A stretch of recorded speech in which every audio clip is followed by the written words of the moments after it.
All right, welcome back to the podcast. We're putting out fires and starting fires. Is that what we're doing, Alli? I mean, it's the start of the school year. It's the fall when this comes out, but it still I feel like anything before the end of December is the beginning of the year. Yeah. I mean, there's different waves, but we're still in that um school year, beginning of school year energy. And we had our guest Andy Pass on Hmm. last week's episode, and you know everyone thinks he mentioned this book. Everyone thinks they know how to be a teacher, or like the school teacher book from, it's like the The 60s. 60s, yeah. The 60s.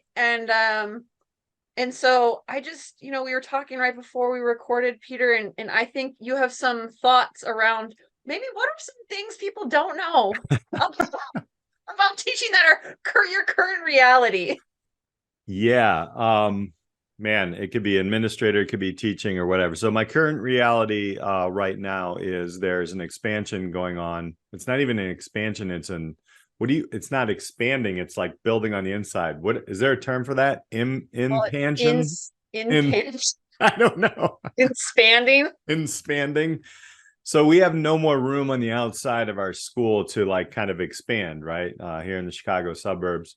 So we have courtyards, and they're taking some of the courtyards, not all of them, but they're taking some of the courtyards and they're building inside the school like zone while we're doing school, and we're already overcrowded.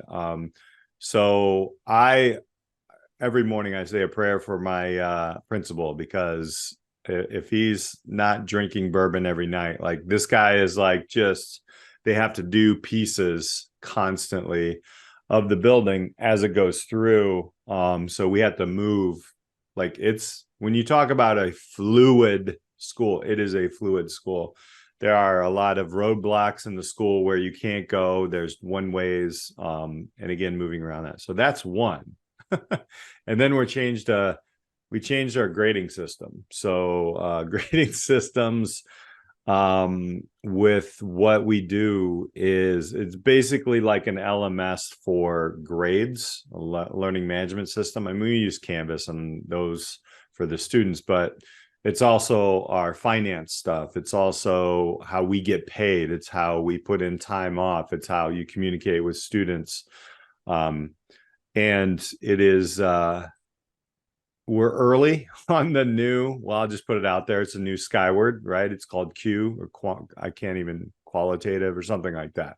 It's a great program, but we're early on it to work with them as we build it. So if there's problems, which we've already run into many, we'll get their help desk quickly.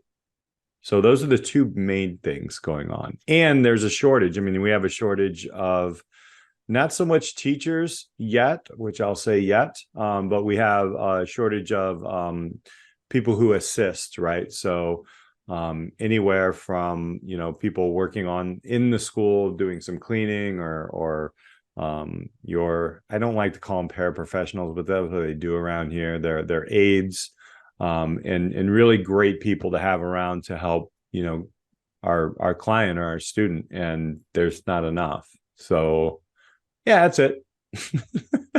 Little things, those are totally normal in the school world. I will say Yeah. that the building construction within a building is maybe atypical, Mm-hmm. but it can't be the first time, it won't be the last, Yeah. where space limitations require creative solutions. I mean, they could be building up too, which would be just as disruptive if Yeah. you were trying to do that. I can't imagine in the middle of a school year. Yeah. I personally know, not I didn't experience the chaos of, basically, when renovations happen, they often happen during the summer to Mm-hmm. prevent Yeah. disruption from the normal school year, which Yeah. is probably one of the main reasons why school isn't year round.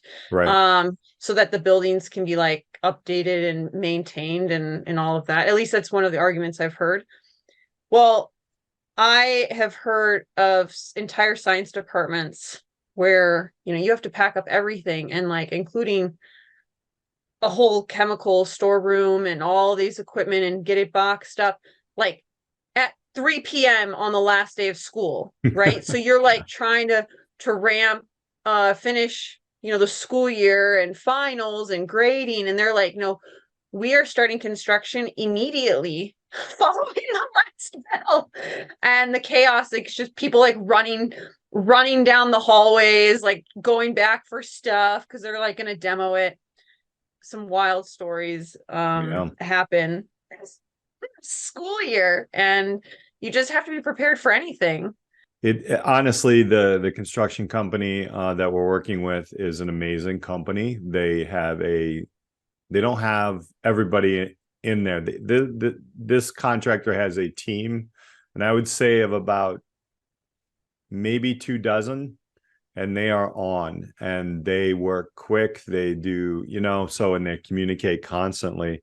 But it's also great. I look at it as an opportunity for our students to really kind of see, okay, well, look, this is possible. This is something that we can do.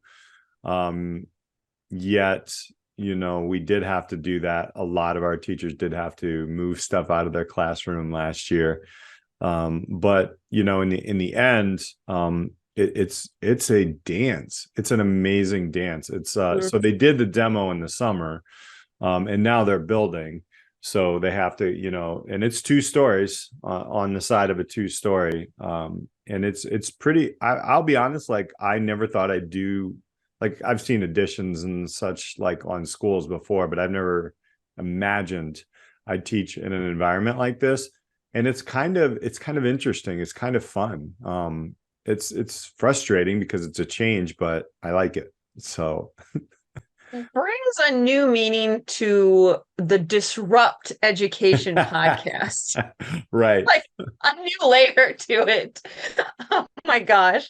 You really have to be able to as if we're thinking about some of the points Andy made, you have to imagine the school day and school week and school year differently, with potential, like you have no idea what the disruption is going to be. And this year, this season that you're in, it's construction, it's a new grade book, it's a whole new online system. That's just like for people who haven't been in public education, K through 12, that's just this year. Next year, there'll be something else. Maybe not quite as like chaotic, maybe on the, the daily, the weekly, but there will be something. It's never ending. I mean, it'll be some initiative, or it'll be some policy, some, class you have to teach last minute. Education is this, it is not what you experienced, right? So it's like, as a consumer of education, I think it's good to be reminded that like what the teachers, administrators, the people leading the school face it's a lot, and they don't, for the most part, front facing talk about it. It's like though school is in session, all of that goes away. I'm present with the students, and it's not always easy to do. But that's why I think, as a consumer of education, the experience is so much different than the creator and the teacher, the people in the slots leading the educational journey. And that's kind of to piggyback off what Andy was saying, the imagination thing, but also, he creates all kinds of curriculum. However, it's got to be led by somebody who's got an attitude or a great mindset. Otherwise, think about it. Like if your boss is always grumpy, you're going to be always grumpy. So I think one thing that a lot of people don't understand is when, education gets disrupted, you have to flow with it. I've had the first couple of weeks, it was interesting. The students were very, I think a new school year is always exciting, but they were crabby. Everybody was crabby. It wasn't even just the students, because there are a lot, like they had to expand our passing periods up to 8 minutes, because there's not enough time now because of the traffic patterns. Now, some students, we have 3 buildings in our school basically, and they're all connected by, kind of courtyard walkways. And the building that I'm in, there's only one way in and one way out to get to the other school. Like you can exit the building, but they can't really do that. So I just remember a lot of the students were really, really angry. And I'm like, I get it, but what can you control? A lot of teachers help students see those opportunities. And I mean, it's hard to talk to a senior right now because this is a 2.5 year project, and they're not going to see the end result all the way. But it's easy to talk to sophomore and freshmen, because I'm just like, hey, can you imagine when this is done? Like, let's go. There's going to be, a rooftop, like park deck up top. They're connecting 2 buildings that had been a very difficult travel spot. And obviously some new classrooms and different things like that. And yeah, we're getting innovative with what are we going to do within these walls when you have a blank slate. So and again, I think that's what Andy was saying as well, that he really liked about it. He's just like, look, I can build projects all day long, but you have to have that accountability partner there. So and fail in front, like he also said that too, right? Like he's failed businesses, and his path was just like, well, what am I going to do now? And the conversations in the network, things started to grow. And I just think keeping that optimistic mindset that he had, that's where it's at. And I'm sleeping pretty well at night. So I mean, with all this crazy stuff going on. But I'll turn the screen around and show kids, this is what I see on yours. This is where I got to figure out things. And, overall, like when you do that with students, they help. They appreciate it. They're definitely receptive to the messy middle if you allow that to be showcased. And I mean, I think the physical nature of the mess at your current school building maybe allows for that mindset to be a little bit easier, because you can be like, look, our literal building is being expanded from the middle. Mm-hmm. But even if you're, at a school that is not undergoing any kind of like facelift construction project, that mess is still there in some other aspect of the operations. And I just can't iterate this enough, in that this idea of failing as a negative is it, and that is the school system, unfortunately, in terms of the grading thing. Like, you're not allowed to fail, or if you fail, it's like comes with such a heavy weight, versus what Andy was talking about, and many of our guests have talked about, is that like the failing is what led them to the ultimate path. And I don't know, so this kind of carries into a slightly different topic. I don't know if we've talked about it, but with when I was in school, they held kids back. Like that was, there wasn't even, as it was less common than like when my parents were going through school. But the idea of failing, I know some of those students who, they were in 8th grade twice, or they were in 9th grade twice. Like, this was later years. It wasn't even like held back in elementary school.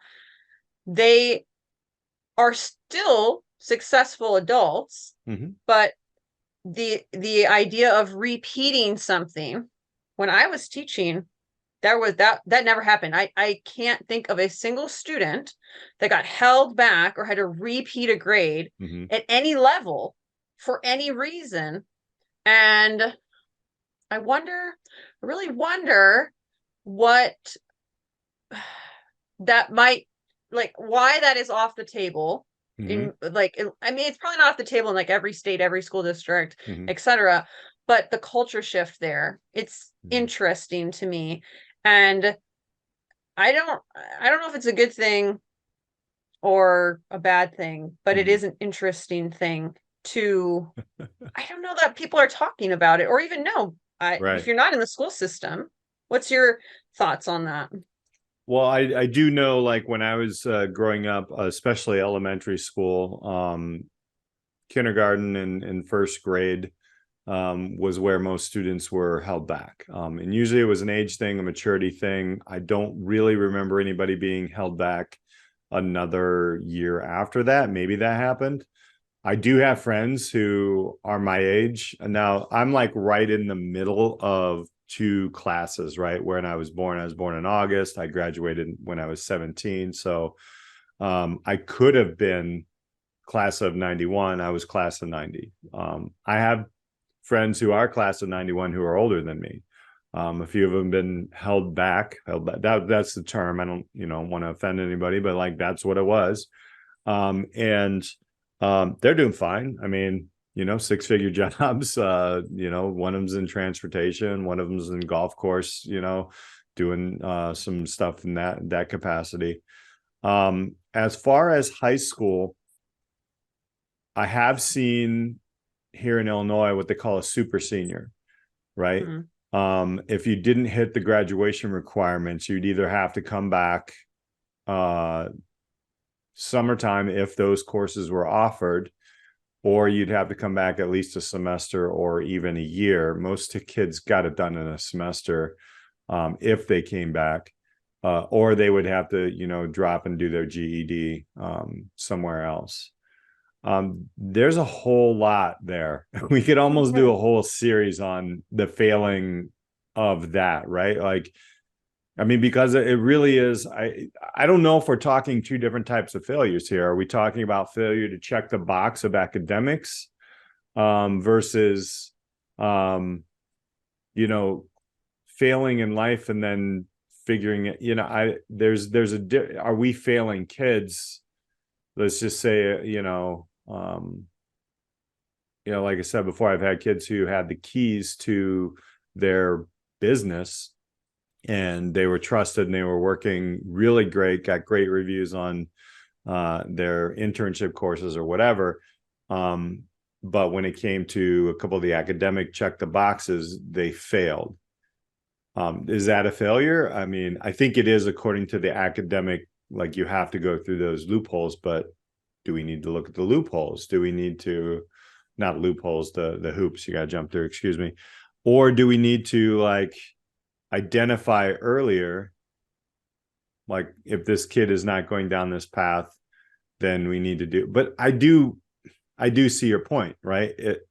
At the end of the day, you could die trying or you could die bored, I mean, that's the thing. And I think the old saying is you can do it right or you can do it again. I mean, I don't know. So I think it depends on where you're looking at this. The pieces, the academics, the life of the students. But I don't like giving excuses all the time because I will call out a student. I'll be like, you're not even trying, dude. Like, let's go. And yeah, I mean, I've had kids fail my class. I know they always say, oh, the teacher failed me. I'm like, no, I mean, I gave you every opportunity. So yeah. I'd always say I am literally a recorder of grades. I don't have, I try not to have emotion in it or as like little subjectivity. It's like, these were the requirements of the course and you did not meet them.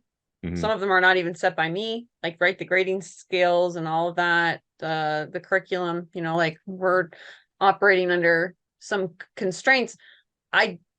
That being said, I like how you put it though, like, is it really failing? Is it really failure? Like, I think the term being held back at some point had some kind of very negative connotation in parental school culture, right? Because it's just not very common. And the idea of super seniors, I know the two schools I worked for, school districts, if that was the case, those students, they did their super senior stuff outside of the four walls. Like maybe there was an option, but like, that is not what I ever saw students take part of, Right. for probably many, many reasons why that is. Mm-hmm. But the idea of grouping kids by age and putting them through a system, and certain, years are supposed to complete these requirements, whether or not they are ready. That, I mean, there's so many issues right that, and right, like playing the game of school, and just because you don't want to play the game doesn't mean that you are a failure. And so like that, right, but at some point, the idea of letting a kid repeat or slowing them down, or maybe they don't graduate at 18. I mean, like, we applaud students who finish early because whatever system they're in, they're allowed to like accelerate. Probably not enough kids are allowed. But then, just like most things, there's a bell curve, and some people just need more time. The Right. current school system, I think that could maybe, if you're having those types of conversations in your school district or whatever level you're at, like maybe it's worth having those types of discussions. It's like, is it really a failure? And like, how can we relabel this to be like, no, it's just like the kid needed more time for whatever the reason is, whether it's an emotional, a maturity thing, they're just obstinate. They have different circumstances outside of school that aren't allowing them. And then, right, we talk about all these other options than just like college, right? But schools are graded on like how many kids they send to college and like graduation requirements. And that's probably what pushes a lot of this, is right, like we have to get kids through the funnel. But how can we reimagine and imagine different ways for kids to be successful and get these kind of certificates that Andy was talking about, or these like badges? And lots of our guests have talked about these other measures of success than just a grade book. And I know you do portfolio work, but like, right, the wider the net, competency based and rather than a grade based system, I think allows so much more for students to move at a pace that fits them, rather than them trying to fit into a pace that the system has built rather arbitrarily. Convenience. Yeah, I agree. I think, the bigger, I always follow the money, right? You follow the money and you're going to get your answers. And when you start to take a look at, for the most part, home prices and property taxes, if a school doesn't meet the traditional set, then their ranking goes down. Then people, that's a cycle, right? So I think that's where, and I do have a lot of belief that the millennial generation is going to start to take a look at that a little bit differently. Not everybody, but because of the massive college debt that they took on. So I think like when I explain it to kids, to students, I'm like, this is why GPA, this is why SAT, this is why. Now these can be indicators, right, of a great learning situation, a great learning journey. But I think that, and I just wrote a blog on this, the US News World and Report, complete BS. It's all bought and sold. My son went through our school, which is quote unquote highly rated on it. And I'm like, if it wasn't for me, he wouldn't know, or his parents, like that many of his skills, right? We were asking him like, those types of questions. And there's hardly a CTE program there. They do have a couple of good things, but to me, that's just, all right, we're sending the most kids to college because I don't know, maybe people can afford it in the area. I don't know. But like, I think that cycle is where it starts, right? Nobody wants to try something new because they feel like my property values are going to go down and the school's going to go down.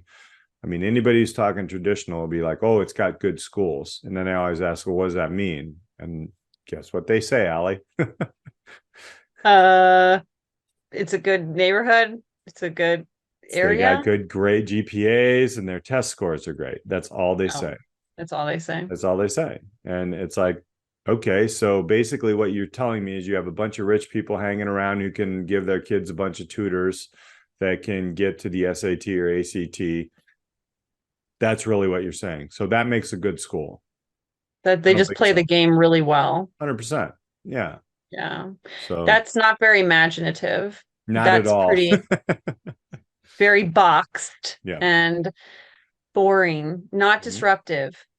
So I don't imagine that many of those people um would find the podcast very interesting because Yeah. we're trying to shake up that model Yeah.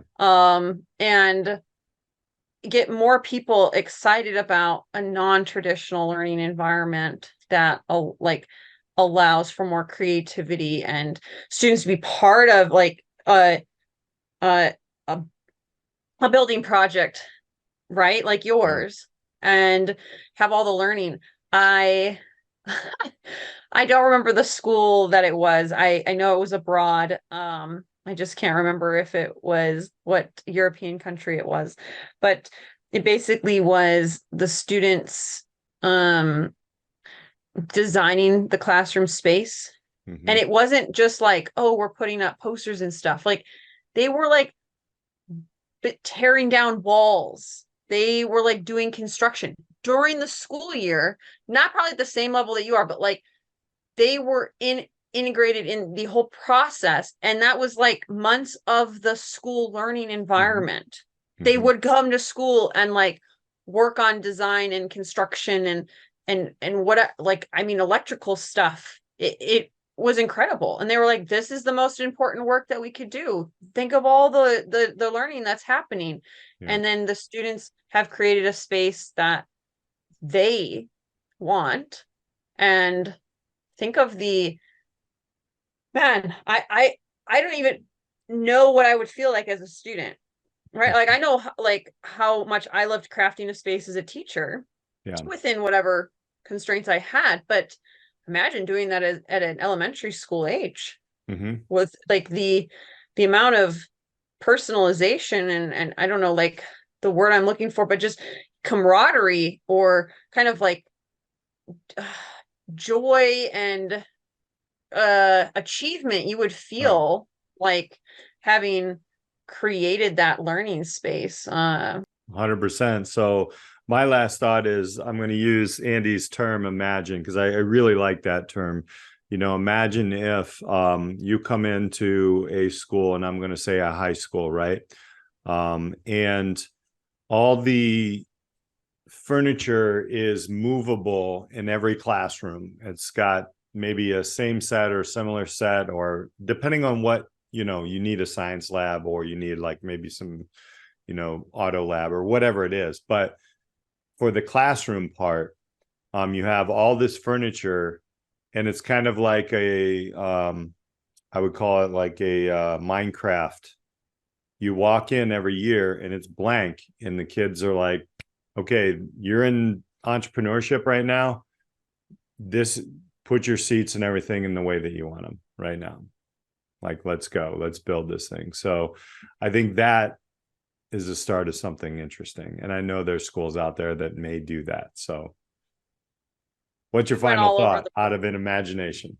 I mean, I think we had an imaginative episode, and like sometimes you just never know where uh the podcast is going to take you. Our ways to disrupt education are many. They're Mhm. varied, they're layered, and you can come at it at so many different levels. And so I would just say, like, if you are in a place where you're feeling like you want to disrupt something, and disruption doesn't have to have a negative context, Mhm. right? Like it can be having tough conversations to have better outcomes for students that maybe won't happen this year, but could happen 5, 10 years down the road. I think those conversations are worth having. And something like why do we define failure this way? And how can we reimagine what failing really means and think of all the doors that could open. And I think that's really at the heart of this podcast, and to all of our guests that give us kind of those ideas and different ways to disrupt education. This is just for you listening. Think about ways that you want to disrupt, because what you care about is likely what you'll pursue anyway. And there's no right or wrong way to make changes. But it is getting that kind of like actually taking action on wanting to do that. I like it.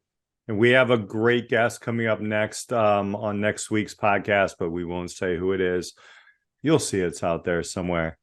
We'll be diving in a little bit more CTE. Go back and check that conversation out with Andy. Amazing conversation. Just really had us thinking. If you need a little bit of imagination or just a little bit of a spark to think about something new in your classroom, I think that's a great place to start as well.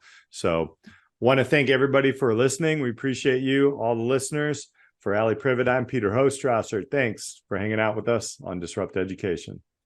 Thank you so much for joining us on this week's episode of the Disrupt Education Podcast. Be sure to like and subscribe so you never miss an episode. Are you ready to disrupt the educational arena you're a part of? For more ways to get involved in the work we do here at Disrupt Education, check us out at disrupteducation.co or find us on LinkedIn at Peter Hostrawser or Alli Privitt. Our mission here is to help facilitate and amplify changes in the educational system through local initiatives and help you scale them into community movements. Our building network of disruptors in education are working to move beyond scores and grades as the only measure for student learning. If your school district, college, campus, or organization is looking for facilitators of this work, reach out on our website or social media. And if you have any thoughts or feedback on this week's episode or any episode, we'd love to hear from you.